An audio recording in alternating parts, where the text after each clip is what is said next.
मित्रों नमस्कार। दिव्यांगम यूट्यूब से मैं विष्णुकांत मिश्र। आज फिर अमेरिका की फिर पलट पे उनकी मतलब जो है अपनी बात से पलटने का एक बार फिर आपको मैं उनका बता रहा हूं कि ट्रंप तो मतलब बिल्कुल अस्थिर व्यक्ति है। अभी अपनी बात से पलट गया है। उसने कह दिया है कि भाई रूस जाने और यूक्रेन जाने। अलास्का वार्ता जो हुई थी उस पर पहले ये था कि त्रिपक्षीय वार्ता होगी और अमेरिका जो है उस पर भाग लेगा। फिर बाद में ये हुआ कि अमेरिका जो है उसके ऊपर दबाव डाला कि नाटो में आप नहीं आएंगे। और वाशिंगटन में मतलब उनके अमेरिकी राष्ट्रपति के व्हाइट हाउस में बैठक भी हुई जो है न्यूयॉर्क में कि सभी राष्ट्राध्यक्षों के समक्ष ये तय हुआ कि अब वो नाटो में यूक्रेन नहीं आएगा और समझौता वार्ता होगा। लेकिन हुआ इसका ठीक उल्टा। अब उल्टा ये हुआ कि रूस ने ताबड़तोड़ यूक्रेन के ऊपर इनके हमला कर दिया, कीव के ऊपर। अब कीव पे हमला हो गया तो अब इसने सोचा कि अब तो ये तो हमारा नोबेल पुरस्कार गया। हमने समझौता कराया था, कोई समझौता नहीं हुआ। और उधर जेलेंस्की ने भी कुछ कर दिया। अब इसको उनके यहाँ पे जो देखा जा रहा है वो ये कह रहा है कि इसके पीछे जो है भारत है, भारत का हाथ है। भाई भारत में जब पहले रूस पे पुतिन से मिलने डोभाल जी गए तो अलास्का वार्ता हुई। और जब इसके बाद रूस का फ़ोन, पुतिन का फ़ोन जो है मोदी जी के पास आया, काफ़ी 45 मिनट तक बातचीत हुई।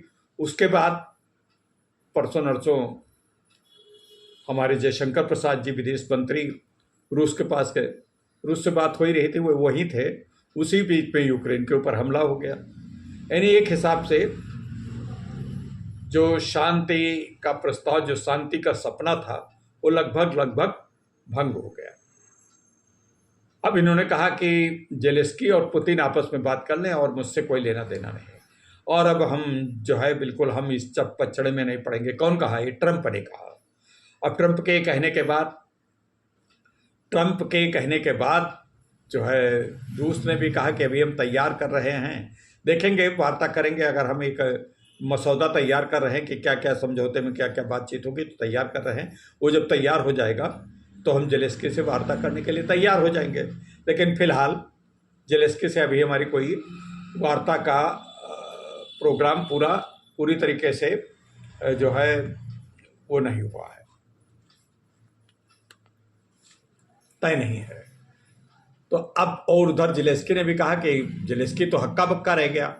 पहले इन्होंने कहा त्रिपक्षीय वार्ता होगी ट्रंप ने, और अब ट्रंप कह रहे हैं हम नहीं आएंगे, हम कहीं नहीं जाएंगे। ये दोनों अपना अपना मसला है, अपना तय करें। और संभव है कि मैं अब सहायता मतलब किसी रूप में ये लोग जो है और नाटो देश उनको सहायता देना चाहते, मैं अपना हाथ बिल्कुल खींच रहा हूँ। ये तो रही अमेरिका के राष्ट्रपति के दोगलेपन की एक परिस्थिति। पहले लगाओ, फिर बाद में बुझाओ, फिर बाद में लगा दो।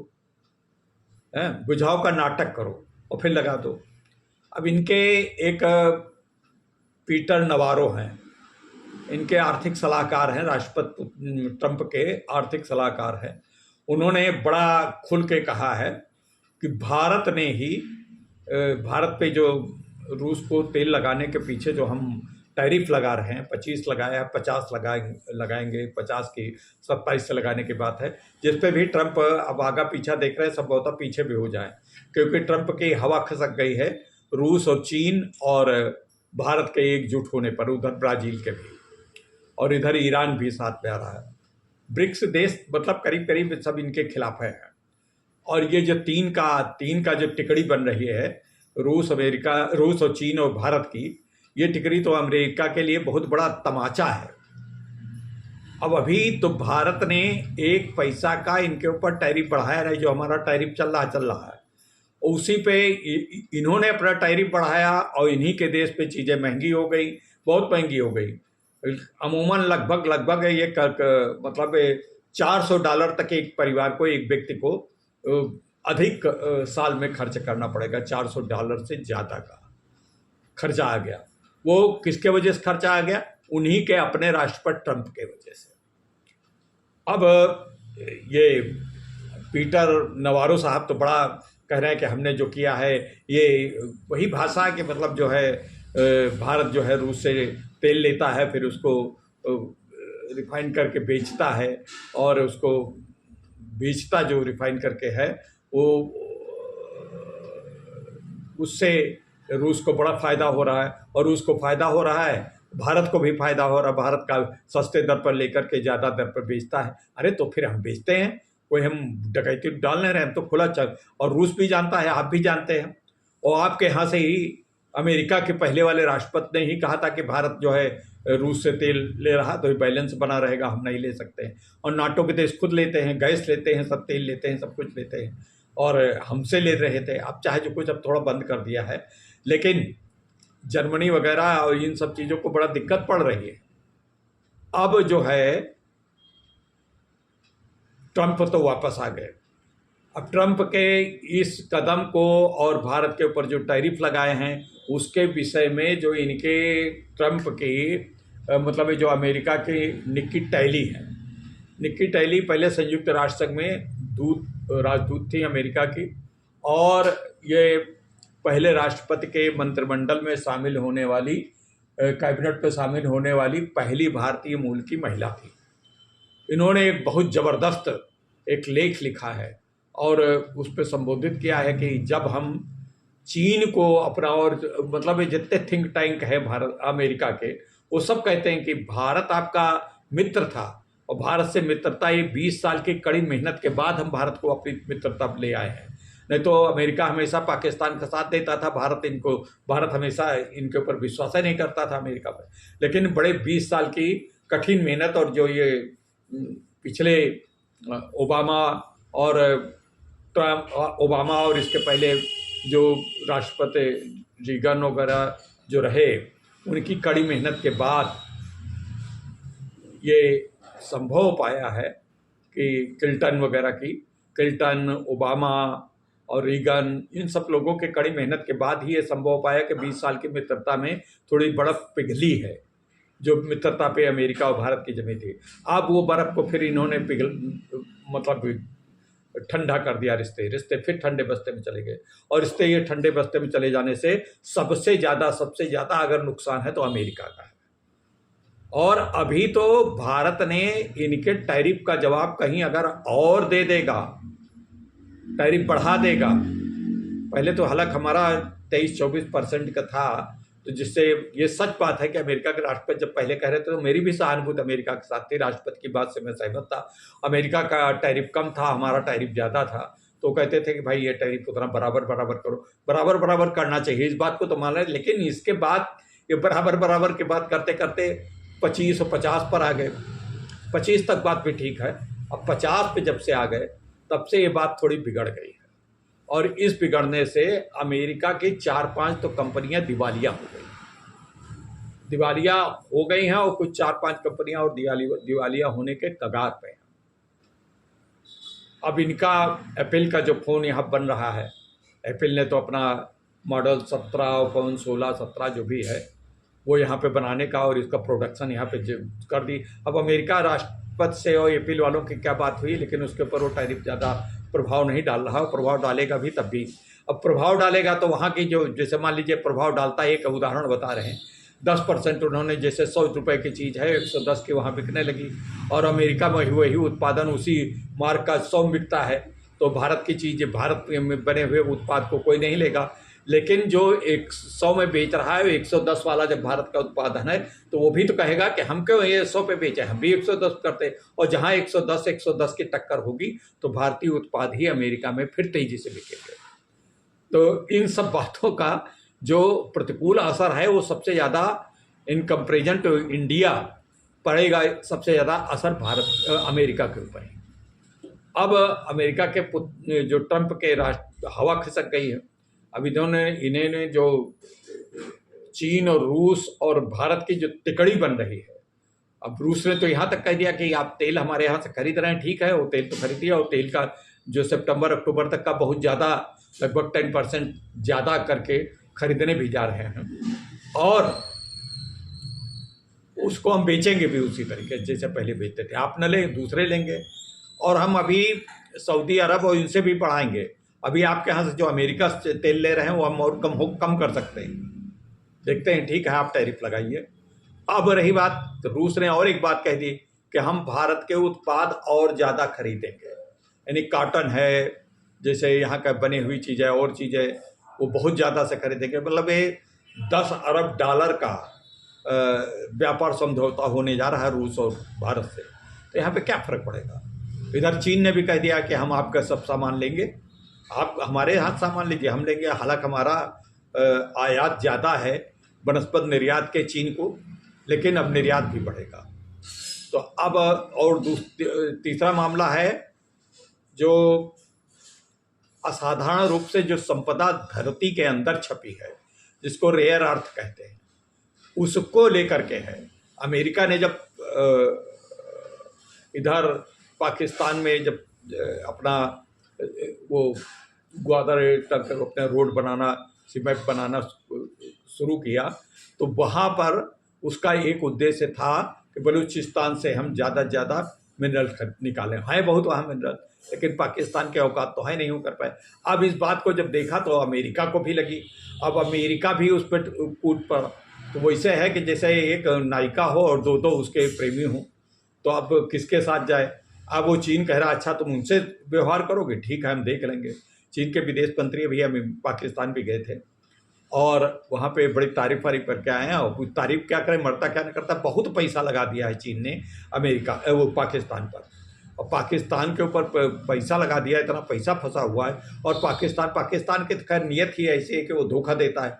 अब पाकिस्तान जब अमेरिका के पाले में जा रहा है, अमेरिका के पाले में इसलिए जा रहा है कि मुनीर ट्रंप की गोदी में बैठ करके उछल कूद कर आए हैं और बड़ा आंखें दो चार हुई हैं, खूब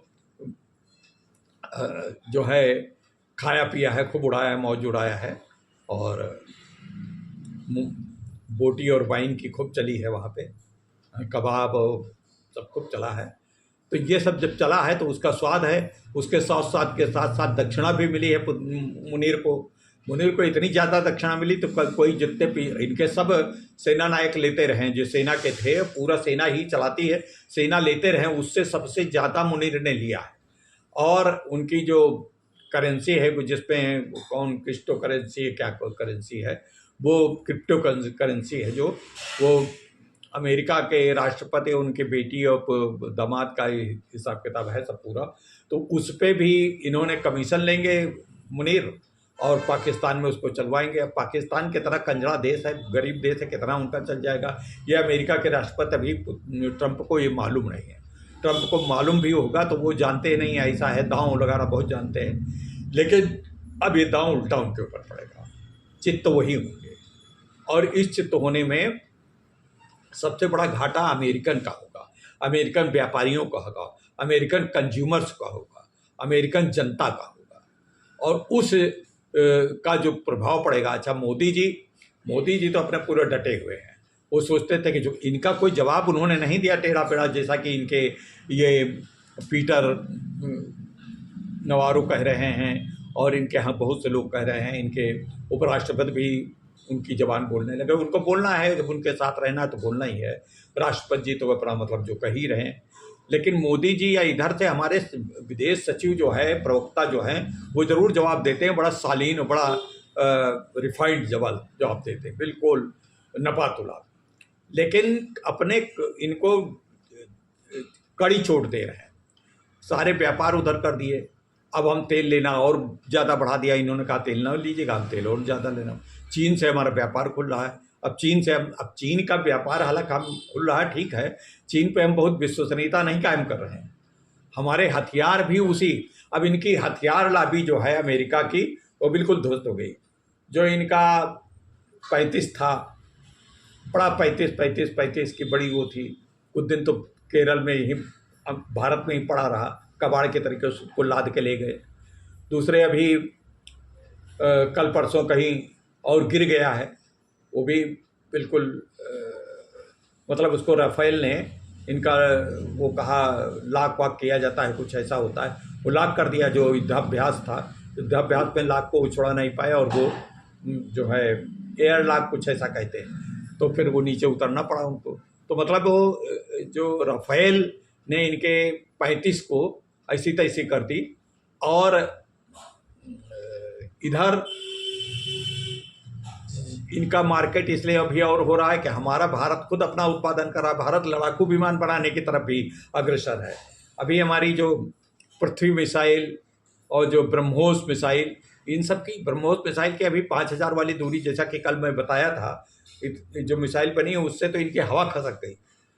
और S-400 जो था, जो रूस का है, उसमें भी उससे भी उन्नत किस्म का एक हम बचाव प्रणाली वाला अपना बना रहे हैं। तो इन सब बातों से अमेरिका थर्राया हुआ है।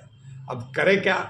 संभवतः संभावना ये है कि जहाँ तक विशेषज्ञों की राय है, ये जो 50% की वापस लें या न लें, लेकिन ज़्यादा संभावना है कि ये अभी और बढ़ाएंगे, 10-12 दिन बढ़ाएंगे, ऐसा मेरा मानना है। मेरा अपना मानना है, कोई इसकी पक्का स्रोत नहीं है, लेकिन जहाँ तक इनके रंग ढंग दिखाई पड़ रहे हैं, जैसे कि कभी लड़ाई में हम त्रिपक्षीय समझौता करेंगे, उसमें यूक्रेन और रूस के युद्ध में फिर कह दिया कि हमसे कोई मतलब नहीं है, अब हम कोई सहायता भी नहीं देंगे, वो ये नहीं करेंगे। वो बड़ा दुखी, बड़ा कष्टकर है। इनका सबसे समस्या ये थी कि भारत का इतनी ज़्यादा तेज़ी से प्रगति क्यों हो रही। चौथी, अब ये कह रहा था कि भारत की अर्थव्यवस्था मृत है, जबकि चौथी अर्थव्यवस्था है भारत की और तीसरी की ओर अग्रसर है। और ये बेवकूफ़ ऐसा, मतलब जब बेवकूफ़ तो खैर हमको कहना नहीं चाहिए, अमेरिका के राष्ट्रपति है, हमारी क्या औकात है। लेकिन अब जो बातें वो कर रहा है, वो इस विशेषण के अलावा कोई दूसरा विशेषण उसको दिया नहीं जा सकता है। तो अब ये है मित्रों, ये सब बातें हैं, देखते रहिए आगे क्या क्या होता है। अब कुछ दिनों के बाद मैं एक बहुत बड़ा खुलासा करने वाला हूँ इसी अपने चैनल पर, जो भारतीय परिवेश पे लेकर के, भारतीय परिवेश के लोग, भारत के जो राजनीति से जुड़े हुए दिग्गज किस प्रकार से अमेरिका के हाथों खेल रहे हैं, किस प्रकार से उसकी भाषा में भाषा बोल रहे हैं, किस प्रकार से, अब मैं नाम नहीं ले रहा हूँ, उनका आलोचना के क्षेत्र बहुत यहाँ पे थे। जैसे बेरोजगारी पे आलोचना करते और भ्रष्टाचार के ऊपर आलोचना करते। ऐसा है, भ्रष्टाचार कोई ख़त्म नहीं हुआ है। भ्रष्टाचार अभी भी कहीं न कहीं बड़ी तेज़ी से है। ऊपर से लगता है कि भ्रष्टाचार खत्म हो गया, लेकिन निचली स्तर पे है, तो उसको उठाना चाहिए था। बेरोजगारी उठाना चाहिए था। युवकों के शिक्षा के ऊपर जो परिवर्तन हो रहा है, उस पर कुछ अपने विचार देने चाहिए थे, कुछ नए विचार देने चाहिए। नहीं, इन सब चीज़ों पे नहीं। उन्होंने क्या किया, जो भारत की उच्च शिखर की संस्थाएं, उन पे उठाना राहुल गांधी जी ने। एक पहले, अभी कुछ दिन पहले जब चुनाव हुए थे, तो संविधान की किताब लिए वो मतलब ये सब कैसा संविधान में जा रहा है, संविधान आरक्षण जा रहा था। अब किस इन्होंने एक नया खेला चालू किया है कि आपकी वोट चोरी हो रही, वोट चोरी हो रही, वोट चोरी हो रही। अब 100 बार एक बार झूठ बोलो तो वो एक बार सही हो जाता। हालांकि जो सुप्रीम कोर्ट ने कल इनको बहुत फटकार लगाई है, और सुप्रीम कोर्ट की फटकार के बाद, हाँ, यद्यपि ये बात तो हम भी इससे सहमत है कि आधार को एक मानक मानना चाहिए, जो चुनाव आयोग ने किया है। लेकिन चुनाव आयोग के पास भी ऐसी कुछ रिपोर्टें थी कि आधार भी फर्जी बनवाने का एक बहुत सारी एजेंसियां लगी हुई हैं, जो बांग्लादेशी ये सब जब आ रहे हैं। तो इन सब चीज़ों पर भी आज हमारा उद्देश्य इन सब चीज़ों पर बात करने का नहीं है। जल्दी हम इन सब चीज़ों पर भी जल्दी से एक वीडियो प्रस्तुत करने वाले हैं। तब तक आप लोग सपोर्ट देते रहिए, हमारे चैनल को सब्सक्राइब करिए, और सब्सक्राइब करके इसको फॉरवर्ड भी करिए, और ज़्यादा से ज़्यादा हमारे चैनल को मकबूलियत प्रदान करें। आप लोगों के लिए मैं बड़ा कृतज्ञ रहूँगा। बहुत बहुत नमस्कार। आपको ये दिन शुभ हो और हमारे देश को उन्नत मिले। इन्हीं शुभकामनाओं के साथ मैं विष्णुकांत मिश्र आप लोगों का नमन करता हूँ। वंदे मातरम।